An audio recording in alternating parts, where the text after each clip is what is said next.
والصلاة والسلام على رسول الله. ونشهد أن لا إله إلا الله وحده لا شريك له، ونشهد أن سيدنا وسندنا وحبيبنا ومولانا محمد أعوذ بالله من الشيطان الرجيم.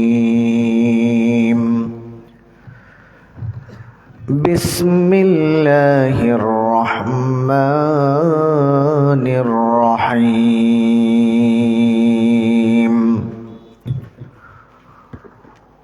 وما أرسلناك إلا رحمة للعالمين. وقال النبي صلى الله عليه وسلم: بعثت لأتمم مكارم الأخلاق، أو كما قال عليه الصلاة والسلام. وقال تعالى في شان حبيبه مخبرا وآمرا: إن الله وملائكته يصلون على النبي يا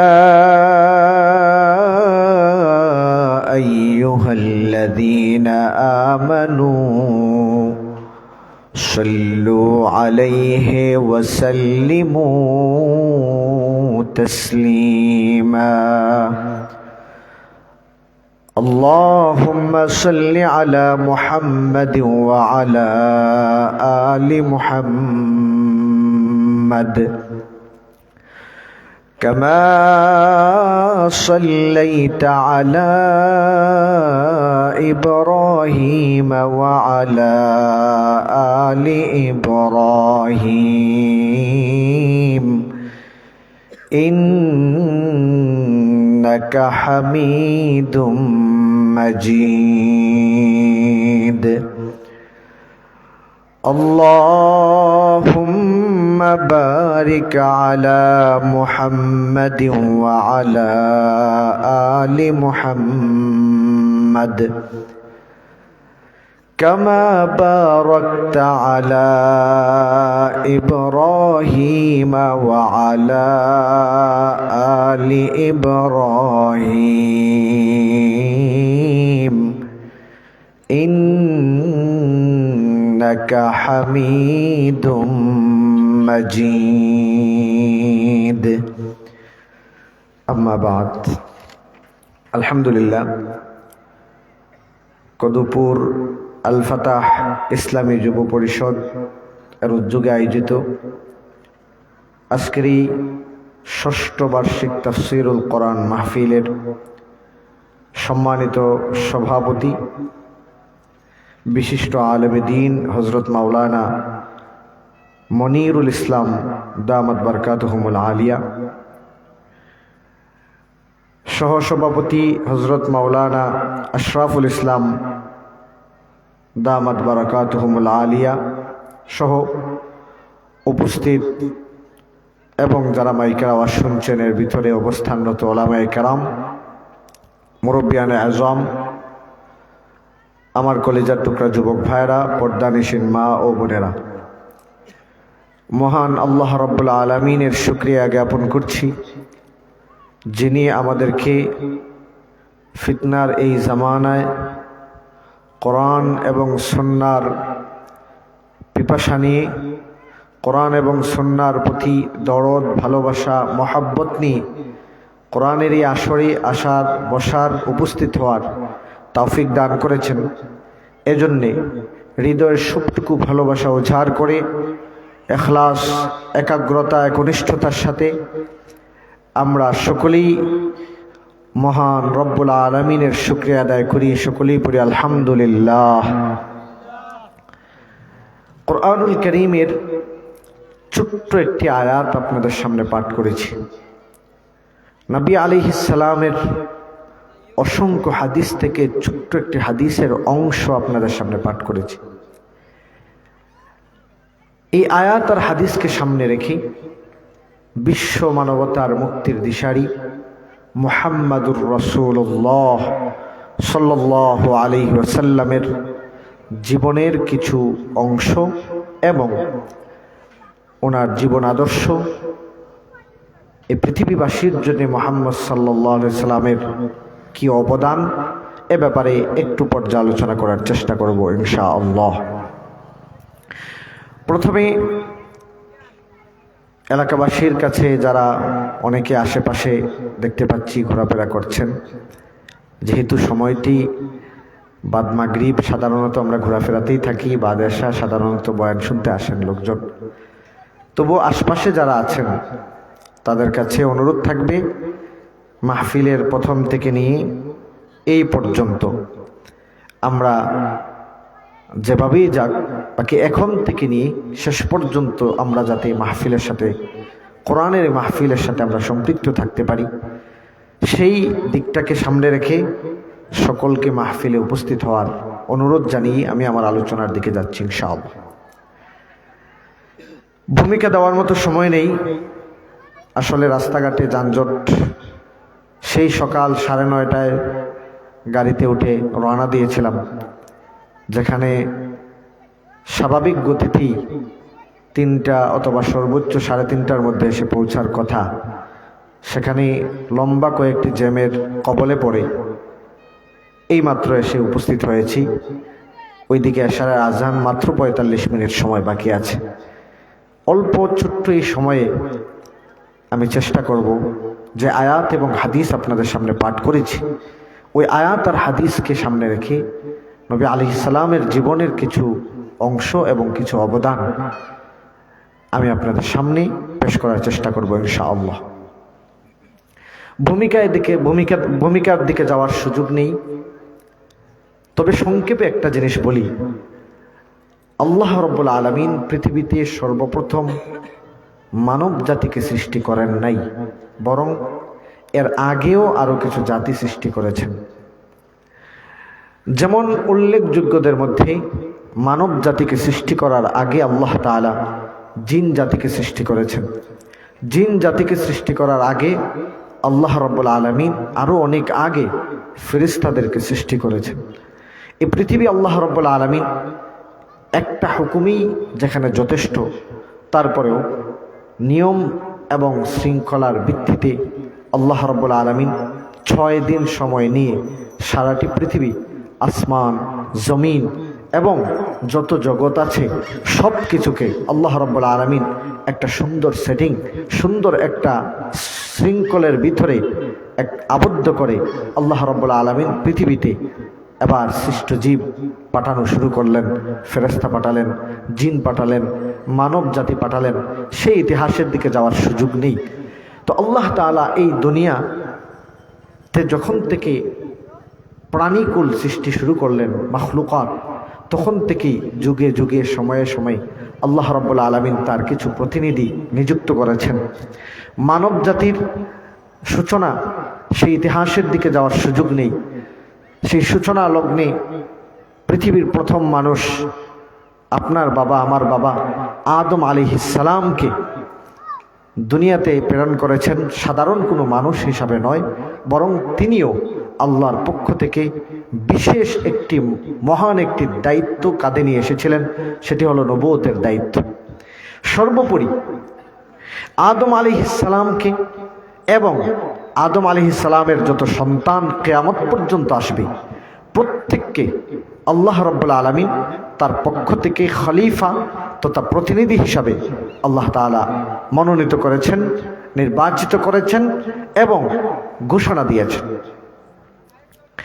তো সকল মানুষ আল্লাহর প্রতিনিধি, এর মধ্য থেকে কিছু স্পেশালিস্ট থাকে, তারই ধারাবাহিকতায় আদম আলাইহিস সালাম ছিলেন একজন নবী, ওনার সন্তান শীস আলাইহিস সালাম একজন নবী। এইভাবে প্রত্যেক যুগে, প্রত্যেক সময়ে, প্রত্যেক শতাব্দীতে আল্লাহ তাআলা নবী প্রেরণ করেছেন। কোরআনুল কারীমে এইভাবে 25 জন নবীর নাম উল্লেখ করেছেন। হাদিসে আরও কিছু নবীর নাম পাওয়া যায়। পাশাপাশি অসংখ্য অগণিত নবী এবং রাসূল আল্লাহ রাব্বুল আলামিন প্রেরণ করেছেন। সর্বশেষ এবং চূড়ান্ত নবী এবং বার্তাবাহক হিসাবে যাকে আল্লাহ রাব্বুল আলামিন প্রেরণ করলেন, তিনি হচ্ছেন আপনার আমাদের সকলের নবী মুহাম্মাদুর রাসূলুল্লাহ সাল্লাল্লাহু আলাইহি ওয়াসাল্লাম। মুহাম্মাদুর রাসূলুল্লাহ সাল্লাল্লাহু আলাইহি ওয়াসাল্লাম আসার পর থেকে আর কোনো নবী নেই, কারণ তিনি চূড়ান্ত বার্তা নিয়ে আগমন করেছেন। চূড়ান্ত আল্লাহর পক্ষ থেকে যে ইনফরমেশনগুলো আনা দরকার, সব কিছুর চূড়ান্ত ফাইনাল আল্লাহ তাআলার পক্ষ থেকে সব কিছু নিয়ে আগমন করেছেন। কিয়ামত পর্যন্ত এই ওহী এবং এই বার্তার উপর ভিত্তি করে পৃথিবী পরিচালিত হবে। এই ছিল মুহাম্মাদুর রাসূলুল্লাহ সাল্লাল্লাহু আলাইহি সাল্লামের আগমন। এবার সংক্ষেপে নবী আলাইহিস সালামের জীবনের কয়েকটি অংশ আমি জন্ম থেকে মৃত্যু পর্যন্ত কয়েক মিনিটে নবীজির জীবনী আপনাদেরকে একটা কি আকারে, আপনার চক আকারে, নকশা আকারে আপনাদের সামনে একটু পেশ করি, যাতে করে স্মরণ রাখতে সুবিধা হয়। প্রথমত হলো মুহাম্মাদুর রাসূলুল্লাহ সাল্লাল্লাহু আলাইহি ওয়াসাল্লাম পৃথিবীতে আগমন করেছেন 570 খ্রিস্টাব্দে। মতান্তরে কেউ কেউ এখানে দ্বিমত পোষণ করেছেন, কেউ বলেছেন 571 খ্রিস্টাব্দে।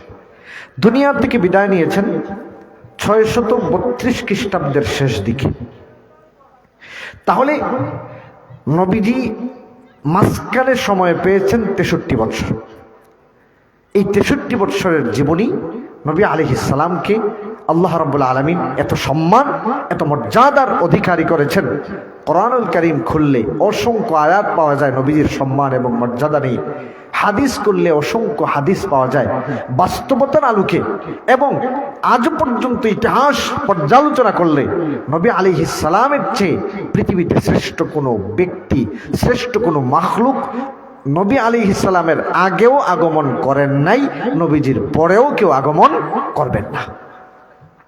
এর মানে পরিষ্কার বলা যায়, খালেক তথা আল্লাহ রাব্বুল আলামিনের পরে এই পৃথিবীর সবচেয়ে শ্রেষ্ঠত্বের আসনে যিনি আছেন, তিনি হচ্ছেন মুহাম্মাদুর রাসূলুল্লাহ সাল্লাল্লাহু আলাইহি ওয়াসাল্লাম। আমার ভাইয়েরা, আল্লাহ রাব্বুল আলামিন কোরআনুল কারীমের বিভিন্ন জায়গায় নবী আলাইহিস সালামের পরিচয় দিয়েছেন, নবী আলাইহিস সালামের চারিত্রিক বর্ণনা দিয়েছেন, নবী আলাইহিস সালামের কিছু গুণাবলীও বর্ণনা করেছেন। প্রথমে আল্লাহ রাব্বুল আলামিন কোরআনুল কারীমের একটা আয়াতে নবীজির পরিচয় দিয়ে এবং ওনার নাম সহকারে, ওনার উপাধি সহকারে আল্লাহ কোরআন আয়াত নাজিল করেছেন। আল্লাহ রাব্বুল আলামিন এবার বলতেছেন, মুহাম্মাদুর রাসূলুল্লাহি ওয়াল্লাযীনা মাআহু আশিদ্দাউ আলাল কুফফার রুহামাউ বাইনাহুম তারাহুম রুকআন সুজ্জাদান ইয়াবতাগুনা ফাদলাম মিনাল্লাহি ওয়া রিদওয়ানা। আল্লাহ রাব্বুল আলামিন এই আয়াতটা শুরু করেছেন নবী আলাইহিস সালামের নাম মুবারক দিয়ে। নাম হলো মুহাম্মদ। নাম কি ভাই? মুহাম্মদ শব্দটা ব্যবহার করেছেন। এই নাম ব্যবহার করার পাশাপাশি আল্লাহ রাব্বুল আলামিন মুহাম্মদ সাল্লাল্লাহু আলাইহি ওয়াসাল্লামের উপাধি কি উপাধি নিয়ে দুনিয়াতে আগমন করেছেন সেই উপাধিও দিয়েছেন, রাসূলুল্লাহ। উপাধি কি? রাসূলুল্লাহ, আল্লাহর রাসূল। এইভাবে আল্লাহ রাব্বুল আলামিন নবী আলাইহিস সালামকে কোরআনের মাধ্যমে পৃথিবীবাসীর কাছে আল্লাহ তাআলা পরিচিত করেছেন। পরিচয় করিয়ে দিয়ে শেষ নয়, কোরআনের আরো অসংখ্য আয়াতে নবী আলাইহিস সালামের চারিত্রিক গুণাবলী নিয়ে, নবীজির কিছু বৈশিষ্ট্য নিয়ে আলোচনা করেছেন। এর মধ্যে এক দুইটা আল্লাহ রাব্বুল আলামিন বলতেছেন, ওয়া ইন্না ইন্নাকা লাআলা খুলুকিন আযীম। ইয়া রাসূলুল্লাহ, ইয়া হাবিবাল্লাহ, আপনাকে আমি পৃথিবীর সবচাইতে শ্রেষ্ঠ চরিত্রের অধিকারী বানিয়েছি। সুবহানাল্লাহ। এইভাবে নবীজির চরিত্রের প্রশংসা করেছেন। নবীজির চরিত্র, নবীজির গুণাবলী শুধু ওনার মধ্যেই সীমাবদ্ধ নয়, বরং কিয়ামত পর্যন্ত প্রত্যেকটা মানুষের জন্য অনুসরণীয়। আল্লাহ রাব্বুল আলামিন কোরআনে বেশ কিছু জায়গায় নবীজির অনুসরণ করার জন্য আমাদেরকে আদেশ করেছেন। আল্লাহ রাব্বুল আলামিন বলেছেন, ইয়া আইয়ুহাল্লাযীনা আমানু আতিউল্লাহ ওয়া আতিউর রাসূল। আল্লাহর ইতাআত করার কথা বলেছেন। আল্লাহর ইতাআত করা, আনুগত্য করার পাশাপাশি রাসূল সাল্লাল্লাহু আলাইহি ওয়াসাল্লামের ইতাআতের কথা আল্লাহ বলেছেন। অতঃপর আল্লাহ রাব্বুল আলামিন বলেছেন, কুল ইন কুনতুম তুহিব্বুনাল্লাহা ফাত্তাবিউনি ইউহিব্বুকুমুল্লাহ। ইয়া রাসূলুল্লাহ, ইয়া হাবিবাল্লাহ, আপনি বলে দিন, হে দুনিয়ার সকল ঈমানদাররা শুনে রাখ, তোমরা যদি আল্লাহর প্রতি ভালোবাসা তোমাদের অন্তরে থাকে, আল্লাহকে যদি তোমরা ভালোবেসেই থাকো, ফাত্তাবিউনি, তাহলে তোমরা রাসূলের অনুসরণ করো। সূরাতুল হাশরে এবার আল্লাহ রাব্বুল আলামিন বলতেছেন, ওয়ামা আতাকুমুর রাসূলু ফাখুযুহু ওয়ামা নাহাকুম আনহু ফান্তাহু। আল্লাহ তাআলা বলতেছেন, রাসূল তোমাদের কাছে যা কিছু নিয়ে আগমন করেছেন সবগুলা তোমরা গ্রহণ করো। যা কিছু নিয়ে তোমাদের কাছে আগমন করেছেন তোমরা সব গ্রহণ করো, আর যা কিছু থেকে তোমাদেরকে নিষেধ করেছেন সবগুলা তোমরা বর্জন করো। এই আয়াতগুলোর মাধ্যমে প্রমাণিত হয় নবীজির অনুসরণ পৃথিবীর সকল মানুষের জন্য ফরজ, আবশ্যক। কেন আবশ্যক হয়ে গেল? নবীজির অনুসরণ কেন আমাদেরকে করাই লাগবে? আল্লাহ বা কেন কোরআনের বেশ কিছু আয়াতে নবীজির অনুসরণের জন্য আমাদেরকে বাধ্য করলেন? কারণ আছে। এই কারণটাও আল্লাহ কোরআনে আয়াত নাজিল করে আমাদেরকে জানায়া দিয়েছে।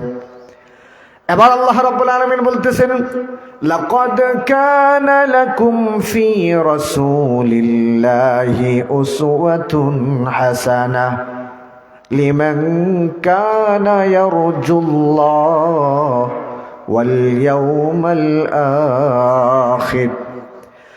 আল্লাহ রাব্বুল আলামিন বলতেছেন, তোমাদের জন্য রাসূলুল্লাহ সাল্লাল্লাহু আলাইহি ওয়াসাল্লামের জীবন আদর্শের মধ্যে রয়েছে উত্তম শিক্ষা, উত্তম আদর্শ। নবীজির জীবনের মধ্যে পৃথিবীর সকল মানুষের জন্য আদর্শ রয়েছে।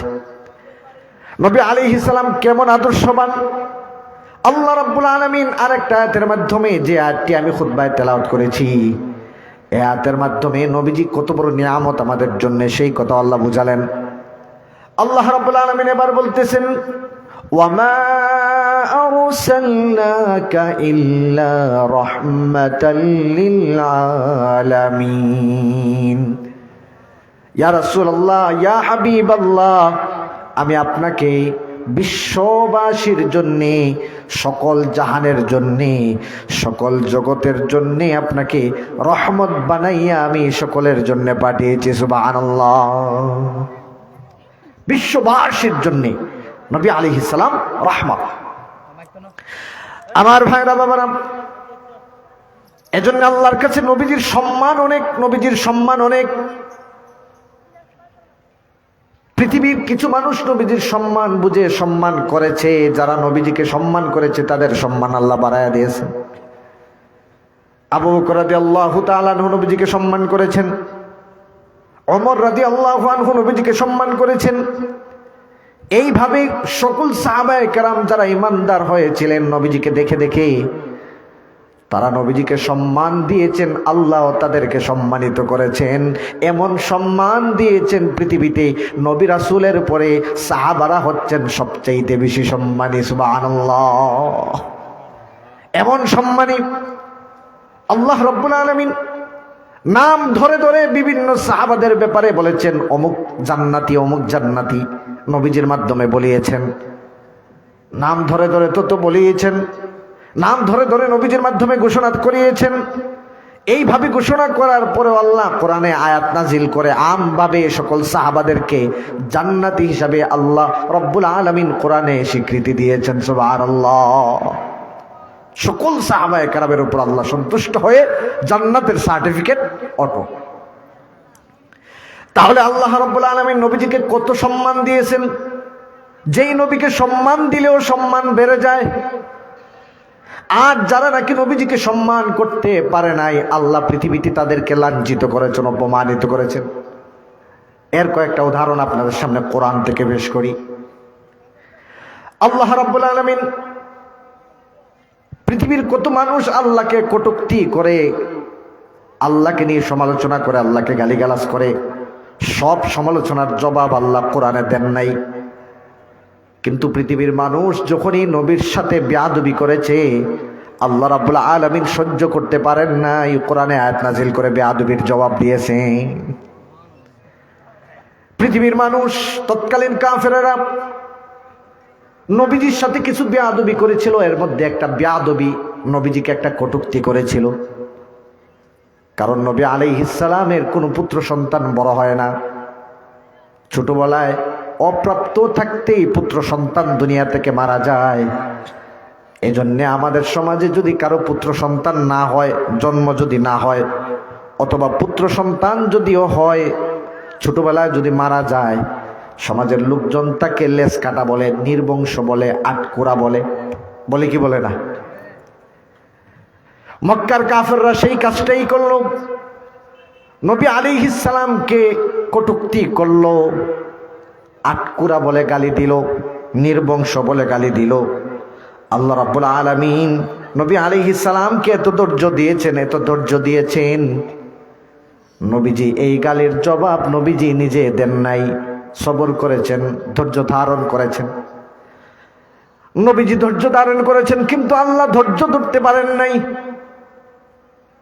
আল্লাহ রাব্বুল আলামিন যখন দেখলেন তার হাবিবকে কাফেররা কটূক্তি করেছে, এবার আল্লাহ রাব্বুল আলামিন কোরআনুল কারীমে শুধু আয়াত নাজিল করেন নাই, পূর্ণ একটা সূরা নাজিল করে ওই কাফেরদের কটূক্তির জবাব আল্লাহ কোরআনে দিয়েছেন। সুবহানাল্লাহ।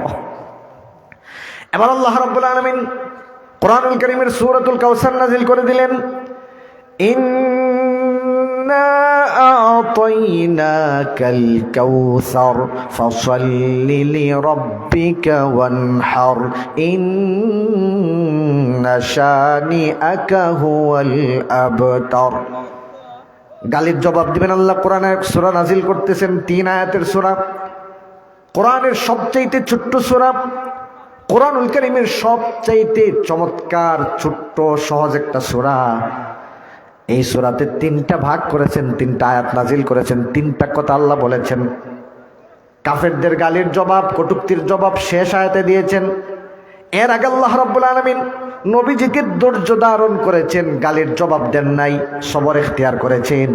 আল্লাহ রাব্বুল আলামিন প্রথমেই নবীজিকে একটা পুরস্কার ঘোষণা করলেন, ইন্না আ'তাইনাকাল কাউসার। ইয়া রাসূলুল্লাহ, ইয়া হাবিবাল্লাহ, কাফেররা আপনাকে গালি দিয়েছে, কটূক্তি করেছে, কিন্তু আপনি ইসলামের স্বার্থে, কোরআনের স্বার্থে, আল্লাহর স্বার্থে সেটা ধৈর্য ধারণ করেছেন, সহ্য করেছেন। এজন্য আমি আল্লাহ আপনাকে প্রথমে কাউসার নামক হাউজের মালিক আমি আল্লাহ আপনাকে বানায়া দিলাম। এবার দ্বিতীয় আয়াতে এসে আল্লাহ রাব্বুল আলামিন নবীজিকে কিছু কাজ দিলেন, ফাসাল্লি লিরাব্বিকা ওয়ানহার। অতএব আপনি আপনার কাজ চালায়া যান, আপনি সালাত আদায় করেন, ইবাদত করেন, ওয়ানহার স্যাক্রিফাইস করেন, কুরবানি করেন। যেইভাবে দিনের জন্য স্যাক্রিফাইস করতেছেন, নিজেকে কোরবানি করে করে যাচ্ছেন, এইভাবে আপনি কোরবানি করতে থাকেন। এবার 3 নম্বর আয়াতে এসে আল্লাহ রাব্বুল আলামিন কাফেরদের গালির জবাব দিচ্ছেন সূরাতুল কাউসারের শেষ আয়াতের মাধ্যমে। এবার আল্লাহ বলতেছেন, ইন্না শানিআকা হুয়াল আবতার। ইয়া রাসূলুল্লাহ, ইয়া হাবিবাল্লাহ, মক্কার কাফেররা আপনাকে আবতার বলে গালি দিয়েছে, আপনাকে নির্বংশ লেজ কাটা বলে গালি দিয়েছে।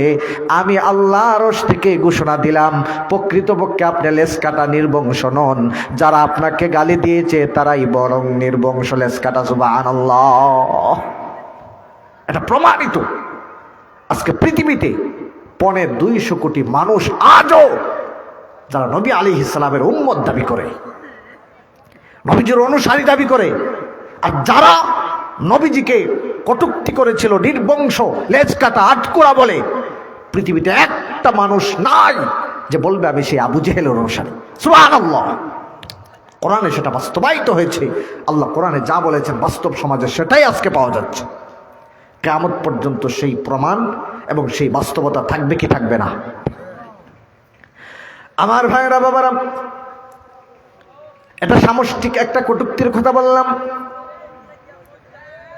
এবার এক পর্যায়ে কাফেরেরা নবী আলাইহিস সালামকে উদ্দেশ্য করে আরেকটা গালি দিল।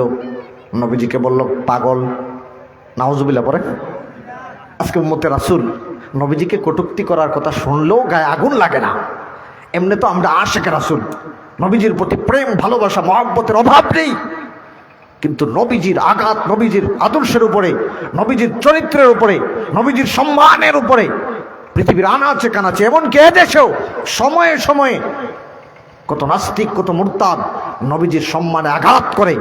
নবীজির সেই সমস্ত আশিক রাসূলদের অন্তরে লাগে না। বিশ্বাস করেন, আল্লাহ সহ্য করতে পারেন না নবীজিকে কটূক্তি করলে। আর নবীজির অনুসারীরা যারা নবীজির কটূক্তি শোনার পরেও কলিজায় ব্যথা লাগে না, গায়ে আগুন লাগে না, তারা নবীর উম্মত হতে পারে না। পারে না, ঠিক কিনা জোরে বলো। আমার ভাইয়েরা, কাফেররা নবী আলাইহিস সালামকে একটা গালি দিল, পাগল বলে। আল্লাহ রাব্বুল আলামিন এই গালিটা সহ্য করতে পারেন নাই। কোরআনে আবার আয়াত নাজিল করলেন, ওহী নাজিল করলেন, সূরাতুল কালাম নাজিল করে দিলেন। সূরাতুল কালামে আল্লাহ রাব্বুল আলামিন প্রথমে কসম নিলেন, নুন ওয়াল কলামি ওয়া মা ইয়াসতুরুন। কসম নেওয়ার পরে এবার আল্লাহ রাব্বুল আলামিন কসম খেয়ে বলতেছেন, নবী আলাইহিস সালামের চরিত্রের সার্টিফিকেট দিতেছেন। আল্লাহ রাব্বুল আলামিন এবার বলতেছেন, মা আনতা বিনিআমাতি রাব্বিকা বিমাজনুন। ইয়া রাসূলুল্লাহ, ইয়া হাবিবাল্লাহ, কাফেররা আপনাকে পাগল বলেছে, পাগল বলে গালি দিয়েছে, আর আমি আল্লাহ আরশ থেকে জানায়া দিলাম আপনি পাগল নন, বরং পৃথিবীর সবচাইতে শ্রেষ্ঠ চরিত্রের অধিকারী। সুবহানাল্লাহ। আল্লাহ সহ্য করতে পারেন নাই। আমার ভাইরা বাবারা, আবু লাহাব এবার নবীজিকে কটূক্তি করলো, গালি দিল, অভিশাপ করলো। গালি দিয়ে, অভিশাপ দিয়ে বলতেছে, তাব্বান লাকা ইয়া মুহাম্মদ, হে মুহাম্মদ তুমি ধ্বংস হয়ে যাও। নাউজুবিল্লাহ। হে মুহাম্মদ তুমি ধ্বংস হয়ে যাও। আবু লাহাব নবীজিকে গালি দিল, অভিশাপ দিল, লানত করলো। আমার ভাইরা বাবারা, আজকে উম্মতে রাসূল তাদের কলিজায় যদিও আঘাত লাগে না, আল্লাহ রাব্বুল আলামিন সেদিন সহ্য করতে পারেন নাই। এবারও শুধু আয়াত নাজিল করেন নাই, একটা কথার মাধ্যমে শুধু জবাব দেন নাই। আল্লাহ রাব্বুল আলামিন নবীজিকে এত বড় কটূক্তি করার জবাব দেওয়ার জন্য আবার পূর্ণ একটা সূরা নাজিল করে দিলেন, সূরাতুল লাহাব। আল্লাহ রাব্বুল আলামিন পূর্ণ সূরা নাজিল করে এবার আবু লাহাবের গালির জবাব দিতেছেন। জবাব দিয়ে বলতেছেন, আল্লাহ রাব্বুল আলামিন এবার জবাবে কি বলতেছেন শুনেন। তাব্বাত ইয়াদা আবি লাহাবিন ওয়া তাব মা আগনা আনহু মালুহু ওয়া মা কাসাব। ওমরাতুহু একটু পড়ে আস, সময় কম, সেদিকে যাচ্ছে না। আল্লাহ রাব্বুল আলামিন জবাব দিতেছেন, হে আবু লাহাব, তুমি বলেছো মুহাম্মদ যেন ধ্বংস হয়, আর আমি আল্লাহ, যে আল্লাহ পৃথিবী সৃষ্টি করেছি, যিনি নাকি কুন বললে সঙ্গে সঙ্গে হয়ে যায়, ফায়াকুন, সেই আল্লাহর শের উপর থেকে ঘোষণা দিলাম, তাব্বাত ইয়াদা আবি লাহাবি ওয়া তাব। মুহাম্মদ সাল্লাল্লাহু আলাইহি ওয়াসাল্লাম ধ্বংস হওয়ার জন্য পৃথিবীতে আসেন নাই, বরং তুমি আবু লাহাব নিজেই ধ্বংস হয়ে যাবা, ওয়ামরাআতুহু তোমার স্ত্রী সহ। খালি তুমি ধ্বংস হইবা তা নয়, আল্লাহ রাব্বুল আলামিন আবু লাহাবের গালির জবাব দিয়েছেন, আবু লাহাব ধ্বংস হবে। আর ওইদিকে আবু লাহাব বলল মুহাম্মদ সাল্লাল্লাহু আলাইহি ওয়াসাল্লাম ধ্বংস হবেন। বুঝে থাকলে এবার বলুন, আবুল আহাব ধ্বংস হয়েছে আল্লাহর কথা অনুযায়ী নাকি আবুল আহাবের কথা অনুযায়ী নবীজি ধ্বংস হয়েছেন? আল্লাহর কথা অনুযায়ী আবুল আহাব ধ্বংস। আল্লাহ সহ্য করতে পারেন নাই। আমার ভাইয়েরা, কিছু মুনাফিক নবীজির সাথে সাক্ষাৎ করতে আসলো। সাক্ষাৎ করতে এসে নবীজিকে ডাকতেছে। আজকে আমাদের সমাজে আমাকে খুঁজে যদি আমার বাড়িতে কেউ আসে, ইমাম সাহেব হুজুর, সাবেক ইমাম সাহেব হুজুর, হুজুরকে খুঁজে যদি হুজুরের বাড়িতে কেউ যায়, তাহলে বাড়ির সামন থেকে একটু ডাক দেয় কি দেয় না? নবীজিকে খোঁজার জন্য কিছু মুনাফিক নবীজির কাছে আগমন করলো। হুজরার বাহির থেকে নবীজিকে ডাকাডাকি করতেছে, কিন্তু যেইভাবে নবীজিকে সম্মান দিয়ে ডাকার কথা ছিল সেইভাবে ডাকতে পারে নাই। তুচ্ছতাচ্ছিল্য করে নবীজিকে ডাকতেছে। আল্লাহ রাব্বুল আলামিন এবারও সহ্য করতে পারেন নাই যে নবীজিকে তো এইভাবে সম্বোধন করা যায় না। এবার আল্লাহ রাব্বুল আলামিন নবীজিকে সান্ত্বনা দেওয়ার জন্য বলতেছেন, আবার সূরা নাজিল করে দিলেন, সূরার প্রথম অংশ সূরাতুল হুজরাত। কারণ তখন নবীজি হুজরাতের ভিতরে ছিলেন। আল্লাহ রাব্বুল আলামিন বলতেছেন, ইন্নাল্লাযীনা ইউনাদুনাকা মিন ওয়ারাইল হুজুরাতি আকসারুহুম লা ইয়াকিলুন।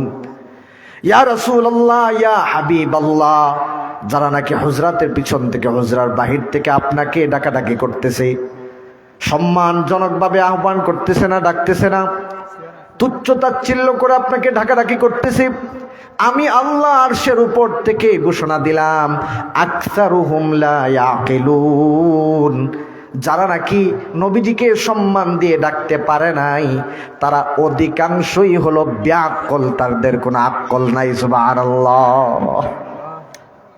নবীজিকে সম্বোধন করেছে, সম্মান দিয়ে সম্বোধন করতে পারে নাই।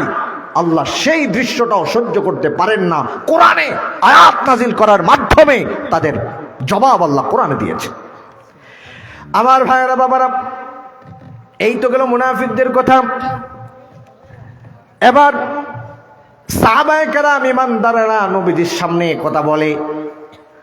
আজকেও তো আমরা ইমাম সাহেব হুজুরদের সামনে কথাবার্তা বলি, কিন্তু কথা বলার সময় আমাদের তো হুঁশ জ্ঞান থাকে না। হুজুরের আওয়াজ যত ছোটই হোক না কেন, মুসল্লির আওয়াজ এর চেয়ে বড় হয়ে যায়। এমন কিছু মুসল্লি কদুপুর গ্রামে না থাকলে অন্যান্য জায়গায় আছে না? না, কদুপুর নাই। কদুপুর যদি আসে বলি কইব যে আমাদের পোলা হয় নাই, আমাদেরকে গালিগালাজ করে। আমার ভাইয়েরা, বাবারা, তো কিছু সাহাবী অজ্ঞতাবশত খেয়াল করেন নাই, নবীজির সামনে কথা বলতে যায়, আওয়াজটা একটু বড় হয়ে গেছে নবীজির আওয়াজ থেকে।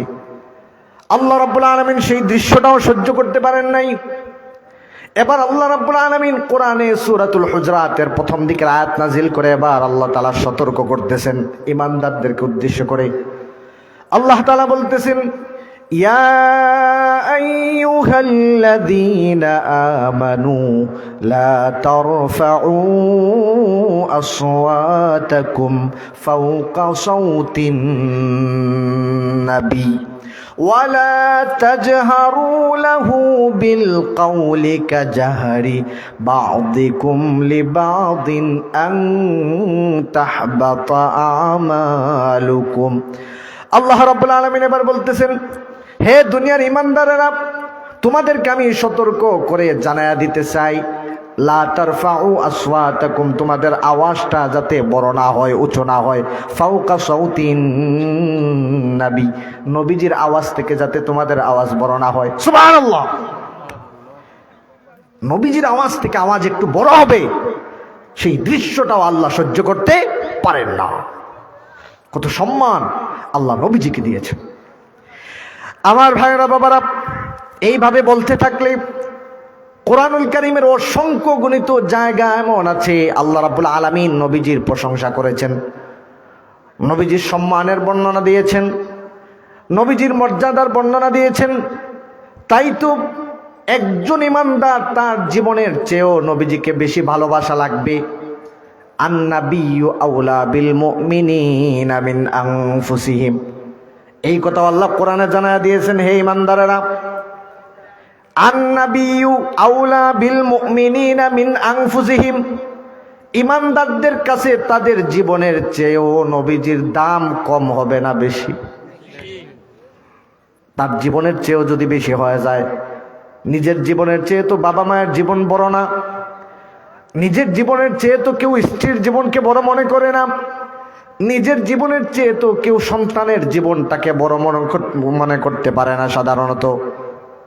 আল্লাহ রাব্বুল আলামিন সরাসরি নিজের জীবন থেকে, প্রত্যেকটা ইমানদারের নিজের জীবন থেকে নবীজির সম্মান বাড়ায়া দেয়া, নবীজির মহব্বত বাড়ায়া দেয়া ইমানদারদেরকে বোঝালেন প্রত্যেক ইমানদার যেন পৃথিবীর সব কিছু থেকে সবচাইতে বেশি ভালোবাসে নবীজিকে। এই কথা কোরআনে আছে না নাই? এইভাবে কোরআনে যত আলোচনা করতে যাবেন আয়াত একের পর এক বলা যাবে, কিন্তু নবীজির সম্মান শেষ হবে না। এবার আলোচনার শেষ দিকে আমি চলে আসছি, সময়ও আমার শেষ দিকে। সম্মান শুধু আজকে আমাদের সমাজে সম্মান বলার লোকের অভাব নাই। নবীজির সম্মান বলতে পারে, কিন্তু সম্মান ধরে রাখা, নবীজির সেই চরিত্র, নবীজির সেই আদর্শ সমাজে বাস্তবায়ন করা, এটা এক শ্রেণীর মুসলমান নয়, শুধু অধিকাংশ মুসলমান সেটার প্রয়োজন মনে করে না, এমন মুসলমানও সমাজে আছে না। আমরা শুধু দাড়ি রাখার সময় নবীজির অনুসরণ করতে পারি, আমরা শুধু মাথায় টুপিটা দেওয়ার সময় নবীজির অনুসরণের দোহাই দেই। এইভাবে কয়েকটা জায়গাতে শুধু নবীজির অনুসরণ, যেখানে সুবিধা আছে কোনো অসুবিধা নাই, কিন্তু যেখানে সামান্য সুবিধা আছে সেখানে নবীজিকে আমরা রাখতে চাই না। নবীজিকে ততক্ষণ সাথে রাখি যতক্ষণ নিজের সুবিধা, যখন একটু কষ্টকর হয়ে যায় তখন নবীজি থেকে নিজে আলাদা হয়ে যায়। বাস্তব জীবন যখন পরিচালনা করে তখন নবীজির আদর্শের উপরে টিকে থাকতে পারে না। আমার ভাইয়েরা, বাবারা, কিন্তু আজকের এই সমাজে যে অশ্লীলতা আছে, বেহায়াপনা আছে, সমাজে যে বিশৃঙ্খলা আছে, অশান্তি আছে, মারামারি হানাহানি কাটাকাটি আছে, এই মারামারি হানাহানি বিশৃঙ্খল সমাজটাকে সুশৃঙ্খল সমাজ বানানোর জন্যে নবীর পক্ষ থেকে আদর্শ বাতিয়ে দেওয়া হয়েছে নাকি হয় নাই? নবীজির পক্ষ থেকে অনেক আদর্শ বাতিয়ে দেওয়া হয়েছে, শুধু বলে দেওয়া হয় নাই, নবীজি দুনিয়াতে সেটা বাস্তবায়নও করেছেন। সাহাবায়ে কেরাম সেই বাস্তবায়ন ধরে রেখেছেন, সেই বাস্তবায়নটাকে পরিপূর্ণরূপে নেওয়ার চেষ্টা করেছেন। এর কয়েকটা পর্যালোচনা আপনাদের সামনে করি। আগে নবীজির জীবনী সম্পর্কে কয়েক মিনিট একটা ধারণা নিই। প্রথমে বলেছিলাম নবীজি জন্মগ্রহণ করেছেন 570 খ্রিস্টাব্দে। এতক্ষণ ওয়াজ হয়েছে, শুধু শুনলাম সুবহানাল্লাহ আলহামদুলিল্লাহ। এখন কিন্তু আমার সাথে আপনাদেরও কিছু কাজ আছে, মাত্র 15 মিনিট। এই 15 মিনিট আপনাদেরকে নিয়ে কিছু হিসাব নিকাশ করবো। আপনারা সাথে আছেন তো ইনশাআল্লাহ? ইনশাআল্লাহ।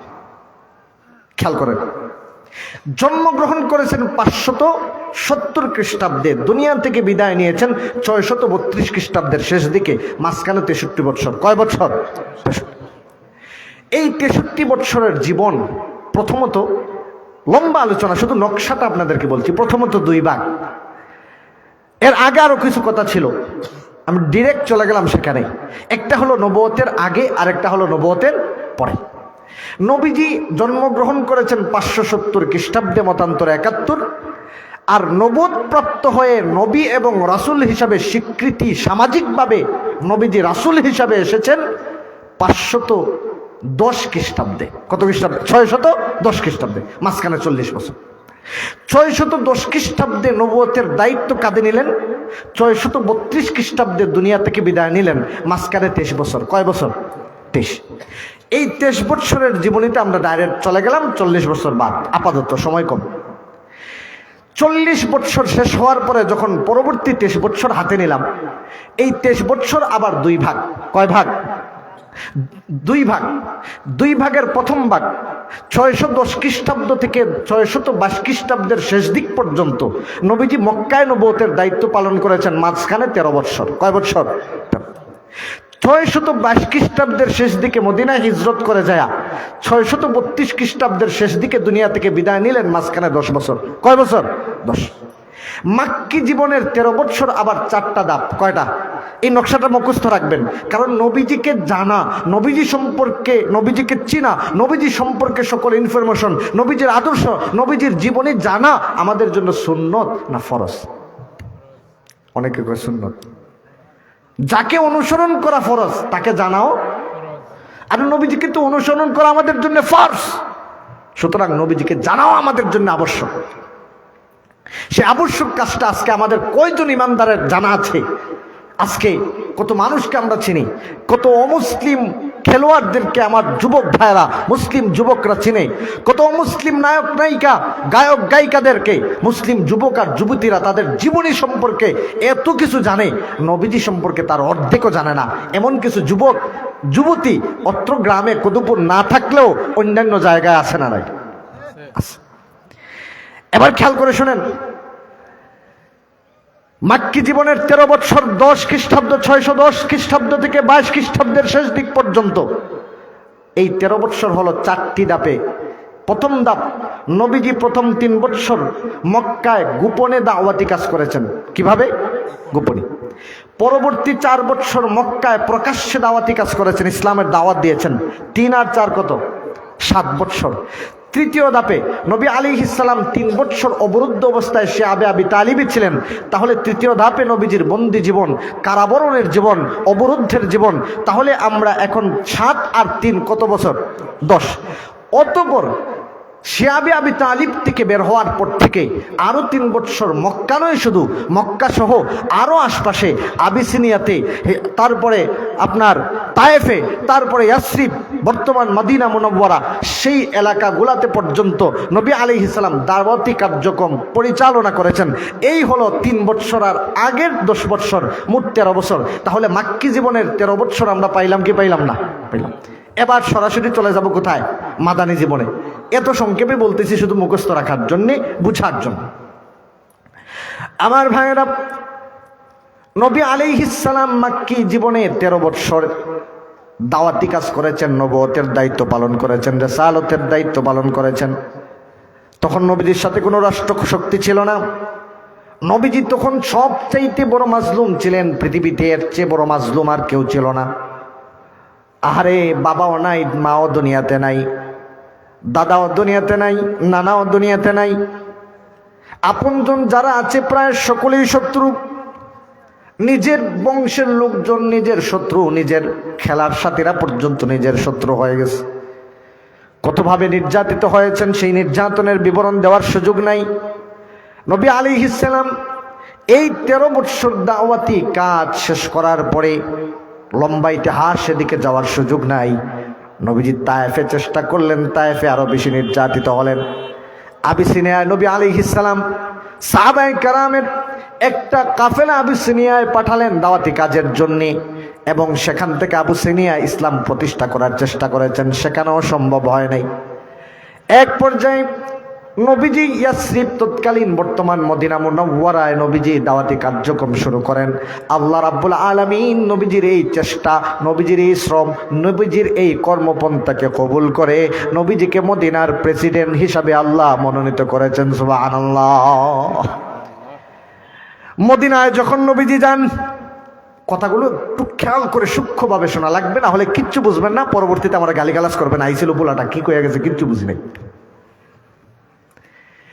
নবী আলাইহিস সালাম যখন মদিনায় গেলেন, মদিনায় যাওয়ার পরে নবীজি মদিনার প্রেসিডেন্ট হলেন, রাষ্ট্রপ্রধান হলেন। কিভাবে হলেন? লম্বা প্রক্রিয়া, সেদিকে যাওয়ার সুযোগটাও নাই। যেদিন নবীজি মদিনার দায়িত্ব গ্রহণ করেন, মদিনা মুনাওয়ারার যতটুকু এরিয়ার প্রেসিডেন্ট হলেন, সেই এরিয়ার মাপকাঠি হলো 6 বর্গ মাইল। কয় বর্গ মাইল? মাত্র 6 বর্গ মাইল এরিয়ার প্রেসিডেন্ট। বলবেন 6 বর্গ মাইল বলতে কতটুকু হতে পারে? একটা আইডিয়া দিই। বাংলাদেশ ছোট্ট একটা দেশ, এত ছোট, বিশ্বের মানচিত্রে বাংলাদেশ শব্দটাই লেখার জায়গা নাই। এই বাংলাদেশ হলো 56,000 বর্গ মাইল। তাহলে বাংলাদেশ এত ছোট্ট একটা দেশ, এটা যদি 56,000 বর্গ মাইলের হয়, তাহলে 6 বর্গ মাইলের ইয়াসরিব মাদিনাতুর রাসূল যেটা হলো নবীজির সেই রাষ্ট্র মাত্র 6 বর্গ মাইল, অর্থাৎ আমাদের কয়েকটা গ্রামের সমান। কয়েকটা গ্রামের সমান এতটুকু এরিয়ার প্রেসিডেন্ট হলেন নবীজি। প্রেসিডেন্ট হলেন মদিনার 622 খ্রিস্টাব্দের শেষ দিকে নবীজি মদিনার প্রেসিডেন্ট হলেন। সেদিক থেকে নবীজি মদিনাকে আবাদ করতে শুরু করলেন। এই মদিনাকে আবাদ করতে করতে 10 বছর চলে গেল। ওইদিকে খ্রিস্টাব্দ হয়ে গেল 632 খ্রিস্টাব্দের শেষ দিকে 10 বছর চলে গেল। এবার নবীজি দুনিয়া থেকে বিদায় নেবেন। নবীজি 10 বছর আগে যেই রাষ্ট্রের দায়িত্ব নিয়েছিলেন তখন রাষ্ট্রের আয়তন ছিল মাত্র 6 বর্গ মাইল। নবীজি 10 বছর পর দুনিয়া থেকে যেদিন বিদায় নেন ওই দিন রাষ্ট্রের আয়তন হলো প্রায় 12 লক্ষ বর্গ মাইল। সুবহানাল্লাহ। 10 বছরে 6 বর্গ মাইলের মদিনাকে 12 লক্ষ বর্গ মাইলে পরিণত করেছেন আমার রাসূল মুহাম্মদুর রাসূলুল্লাহ সাল্লাল্লাহু আলাইহি ওয়াসাল্লাম। আমার ভাইরা বাবারা, এত বিশাল অর্জন ছোট্ট একটা এরিয়ার প্রেসিডেন্ট হওয়ার পরে মাত্র 10 বছরের ব্যবধানে 12 লক্ষ বর্গ মাইলের একটা রাষ্ট্র বানায়া দিলেন। বাংলাদেশ হলো 56,000 বর্গ মাইলের দেশ। এর মানে 12 লক্ষ বর্গ মাইল মানে বাংলাদেশ যত বড় এর মতো 20টা রাষ্ট্র যত বড়। এই বিশাল এরিয়ায় নবীজি আল্লাহর আইন কায়েম করে ইসলাম প্রতিষ্ঠা করে নবীজির আদর্শ বাস্তবায়ন করে দুনিয়া থেকে বিদায় নিয়েছেন। সুবহানাল্লাহ। এখন একটা পর্যালোচনা। এই বিশাল অর্জন 6 বর্গ মাইলকে 12 লক্ষ বর্গ মাইল বানালেন শুধু তাসবির দানা টিপে? বুঝেন নাই মনে কথা? শুধু দাওয়াত খাইয়া? হ্যাঁ, শুধু দাওয়াত খাওয়াইয়া, হাদিয়া দিয়া আর হাদিয়া নিয়া, খতম পইরা? না না না, এই 6 বর্গ মাইলের মদিনাকে 12 লক্ষ বর্গ মাইলের মদিনা বানানোর জন্য নবীজিকে কিছু যুদ্ধ করতে হয়েছে, সংগ্রাম করতে হয়েছে। তৎকালীন সময়ের যুদ্ধ এটা আবার 2 ভাগে বিভক্ত, 2টা প্রকার। একটা হলো গাজওয়া, যেই যুদ্ধে নবীজি স্বয়ং উপস্থিত ছিলেন, নবীজির নেতৃত্বে যেই যুদ্ধ পরিচালিত হয়েছে সেই যুদ্ধকে বলা হয় গাজওয়া। গাজওয়ার সংখ্যা হলো 27টা। আর যেই যুদ্ধে নবীজি স্বয়ং যান নাই, প্রতিনিধি পাঠালেন, ওই যুদ্ধের নাম হলো সারিয়া। সারিয়ার সংখ্যা হলো 60টা। 27 আর 60 হলো 87টা। কয়টা? সংক্ষেপে বলতেছি, 10 বছরে নবীজিকে যুদ্ধ করতে হয়েছে কয়টা? 87টা। এই 87টা যুদ্ধের ফলে 6 বর্গ মাইলের মদিনা মুনাওয়ারা হয়ে গেল 12 লক্ষ বর্গ মাইল। আমার ভাইরা খেয়াল করেন, এই 87টা যুদ্ধ করতে হয়েছে। আপনার জীবন, আমার জীবন, অনেকের 50, 60, 70, 80 বছর, 100-র কাছাকাছি। যুদ্ধ করছি কয়টা? বুঝেন নাই মনে হয় কথা? নবীজি 10 বছরে যুদ্ধ করছেন কয়টা? 87টা। আমার ভাইরা এবার খেয়াল করেন, কাফের এবং নাস্তিকরা এবার নবীজির চরিত্রের উপর আঘাত শুরু করলো যে নবীজিকে কিভাবে সন্ত্রাসী আর জঙ্গিবাদ বানানো যায়। নাউজুবিল্লাহ। তাই তো মাত্র 6 বর্গ মাইলের মদিনা ছিল, এটাকে 12 লক্ষ বর্গ মাইলের বানিয়ে ফেলেছে। না জানি কত মানুষকে মারছে, তাও 87টা যুদ্ধ করেছে। না জানি কত কোটি কোটি মানুষকে মুহাম্মদ হত্যা করে তার আদর্শ পৃথিবীতে বাস্তবায়ন করার চেষ্টা করেছে। এবার আমরা পর্যালোচনায় গেলাম, যায় দেখলাম 87টা যুদ্ধে মুসলিম শহীদের সংখ্যা মাত্র 259। কয়জন? যুদ্ধ কয়টা? 87টা। কাফির নিহতের সংখ্যা হলো 759। কাফির আর মুসলিম উভয় পক্ষে হতাহতের সংখ্যা হলো 1018। কতটা? যুদ্ধের সংখ্যা 87, উভয় পক্ষে নিহতের সংখ্যা মাত্র 1018 জন। নাস্তিকরা বলল না না, এত কম হতে পারে না। আমরা বললাম তাহলে কম না হলে বেশি কি? তারা তন্ন তন্ন করে খুঁজতে লাগলো। খুঁজতে খুঁজতে খুঁজতে বলল আমরা অনেক বাড়িয়ে ফেলেছি। বললাম কতজন পাইছেন? তারা বলল নবীজি এই 10 বছরে উভয় পক্ষে নিহত হয়েছে 1091 জন। আগে ছিল 18 জন, এখন 1091, মাত্র 73 জনের ব্যবধান। আমরা তাদেরটা মেনে নিলাম। 87টা যুদ্ধ হয়েছে, 6 বর্গ মাইলের মদিনা মুনাওয়ারা হয়ে গেল 12 লক্ষ বর্গ মাইলের। এত বিশাল ব্যবধান নবীজি যে আদর্শের মাধ্যমে করেছেন। একটু আগে যে আয়াতটি পাঠ করেছিলাম, ওমা আরসালনাকা ইল্লা রাহমাতাল লিল আলামিন, নবীজি বিশ্ব জাহানের জন্য রহমত, তার একটা বাস্তব নমুনা। এখান থেকে দেখেন 87টা যুদ্ধ হয়েছে, 6 বর্গ মাইলের মদিনা 12 লক্ষ বর্গ মাইলের হয়ে গেছে। হতাহতের ঘটনা উভয় পক্ষে মাত্র 1091 জন। আর যারা নবীজিকে আজকে সন্ত্রাসী বলতে চায়, যারা নবীজিকে আজকে আজকে জঙ্গিবাদের প্রমাণ করতে চায়, নবীর আদর্শ যারা লালন করে সেই সমস্ত আলেমদেরকে, ইসলামী সিপাহ সালারদেরকে যারা সন্ত্রাসী হিসেবে উপস্থাপন করতে চায়, তাদের এক দুইটা চরিত্র আপনাদের সামনে, সময় তো নাই, শুধু বলি প্রথম বিশ্বযুদ্ধ সংঘটিত হয়েছে আপনার প্রথম বিশ্বযুদ্ধ 1914 খ্রিস্টাব্দে শুরু হয়েছিল।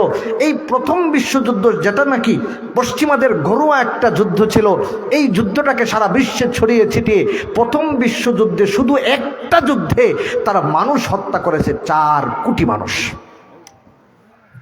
এর কিছুদিন যাওয়ার পরে আরেকটা যুদ্ধ তারা শুরু করলো, নাম হলো দ্বিতীয় বিশ্বযুদ্ধ। এই দ্বিতীয় বিশ্বযুদ্ধে মানুষ হত্যা করেছে তারা 7 কোটি। তাহলে 2 যুদ্ধে মানুষ মরল কয়জন? 7 আর 4 11 কোটি মানুষকে হত্যা করেছে মাত্র 2টা যুদ্ধে। আর আমার রাসূল তার আদর্শ বাস্তবায়ন করেছেন মাত্র 6 বর্গ মাইলের মদিনা মুনাওয়ারাকে 12 লক্ষ বর্গ মাইলে পরিণত করেছেন, একটা ইসলামী স্টেট কায়েম করেছেন মাত্র 1091 জন নিহতের ফলে। এর মাধ্যমে প্রমাণিত হলো আমার নবীর আদর্শ পৃথিবীর শ্রেষ্ঠ আদর্শ। আজকেও যদি পৃথিবীতে শান্তি প্রতিষ্ঠা করতে হয়, পৃথিবীকে যদি সুশৃঙ্খল রাষ্ট্রে, সুশৃঙ্খল সমাজে প্রতিষ্ঠিত করতে হয়, আমার রাসূলের আদর্শের বিকল্প হতে পারে না, পারে না, পারে না। ঠিক কিনা জোরে বলেন। একটা উদাহরণ দিলাম, নবীজি বিদায় নিলেন 632 খ্রিস্টাব্দের শেষ দিকে। নবীজি যখন দুনিয়া থেকে বিদায় নিলেন, মুসলিম জাহানের খেলাফতের দায়িত্ব নিলেন আবু বকর সিদ্দিক রাদিয়াল্লাহু তাআলা আনহু। 2 বছর 3 মাস পরে তিনিও দুনিয়া থেকে বিদায়। এবার ওমর রাদিয়াল্লাহু তাআলা আনহু মুসলিম জাহানের খলিফা। হযরত ওমর যখন মুসলিম জাহানের খলিফা হলেন, এই নবীজির রেখে যাওয়া ইসলামী স্টেটের প্রেসিডেন্ট যখন হলেন, হযরত ওমর 10 বছর রাজত্ব করেছেন। হযরত ওমর যখন পৃথিবী থেকে বিদায় নেন, তখন আর নবীজির রেখে যাওয়া 12 লক্ষ বর্গমাইলের ইসলামী রাষ্ট্র সেই অবস্থাতে নাই। এবার ইসলামী রাষ্ট্রের আয়তন হলো 45 লক্ষ বর্গ মাইল। সুবহানাল্লাহ, বিশাল অর্জন। কেমন আদর্শ বাস্তবায়ন করেছেন। কিন্তু আজকে আমরা সমাধান খুঁজে পাই না। সমাধান হলো নবীজির জীবনীর ভিতরে সমাধান আছে না? সব কিছুর সমাধান নবীজির জীবনের ভিতর আছে। আজকে বাংলাদেশে সবচেয়ে বেশি সংকট হলো অর্থনৈতিক সংকট, ঠিক কিনা? অর্থনৈতিক সংকট। একটা জরিপ আপনাদের সামনে পেশ করি, সময়টা নাই, জরিপটা বলেই আমার আলোচনা শেষ করে দেব। খেয়াল করেন, বাংলাদেশে 35% মানুষ আছে দারিদ্র সীমার নিচে, যারা হতদরিদ্র। 100 জনের মাঝে কতজন? 35 জন। এই হিসাবে বাংলাদেশের প্রায় 5 কোটি মানুষ হলো দরিদ্র সীমার নিচে, নেহায়েত গরিব, দরিদ্র। 5 কোটি মানুষ। এই 5 কোটি মানুষ দরিদ্র, যারা খাবার খেতে পারে না ঠিক মতো, যারা পোশাক পরতে পারে না ঠিক মতো, যারা সন্তানদেরকে লেখাপড়া করাতে পারে না ঠিক মতো। এই 5 কোটি মানুষ, এই 5 কোটি মানুষের হতদরিদ্র মানুষের জন্য নবী আলাইহিস সালাম কি প্রেসক্রিপশন আমাদেরকে দিয়েছিলেন, সেই প্রেসক্রিপশন যদি আজকে ব্যবহার করা হতো তাহলে কি হতো? একটা উদাহরণ দিয়ে আমার কথা শেষ করে দিলাম। সেটি হলো, আজকে বাংলাদেশে যে পরিমাণ মানুষ টাকাওয়ালা আছেন, যাদের উপরে নাকি যাকাত ফরজ হয়। আপনারা অনেকেই জানেন যাকাত ইসলামে ফরজ না সুন্নত? ফরজ। যাদের উপরে যাকাত ফরজ হয় তাদের সম্পত্তির সংখ্যা হলো 10 লক্ষ কোটি টাকা। এই 10 লক্ষ কোটি টাকার যাকাত যদি 2.5% করে দেওয়া হয় তাহলে 25,000 কোটি টাকা যাকাত আসে। বাংলাদেশের মানুষের পকেট থেকে যাকাত বের হয়। 25,000 কোটি টাকা যদি যাকাত বাংলাদেশের সরকার উঠাতে পারত, আজকে যদি আমার এই দেশটা নবীজির আদর্শে পরিচালিত হতো, তাহলে আজকের এই বছরেও 25,000 টাকা শুধু যাকাতের উত্তোলন করা হতো। আর এই 25,000 টাকা যদি 25,000 কোটি টাকা যদি 5 কোটি দরিদ্র সীমার নিচে বসবাস করা মানুষের মধ্যে বন্টন করা হতো, তাহলে প্রতিজনে পেত 5,000 টাকা। সুবহানাল্লাহ। একটা ফ্যামিলিতে 8 জন মানুষ আছে, ছেলে মেয়ে বাবা মা সব মিলে। এই ফ্যামিলিতে তারা টাকা পাইতো কত? 40,000 টাকা। এইভাবে গবেষকরা গবেষণা করে দেখেছেন, যাকাত যদি সঠিকভাবে দেওয়া হতো, 10 বছর বাংলাদেশের মানুষের যতটুকু যাকাত আসে, সেই যাকাতটা 10 বছর সঠিকভাবে দেওয়ার পরে আগামী 10 বছর পরে সারা বাংলাদেশের টেকনাফ থেকে তেতুলিয়া, রুকসা থেকে পাটুরিয়া পর্যন্ত সারা দেশ সফর করলেও, ভ্রমণ করলেও, খোঁজাখুঁজি করলেও একজন যাকাত খাওয়ার লোক খুঁজে পাওয়া যাবে না। সেটা নবীজি বাস্তবায়ন করেছেন, আজকে আমরা বাস্তবায়ন করি না, সেদিকে আর যাওয়ার সুযোগ নেই।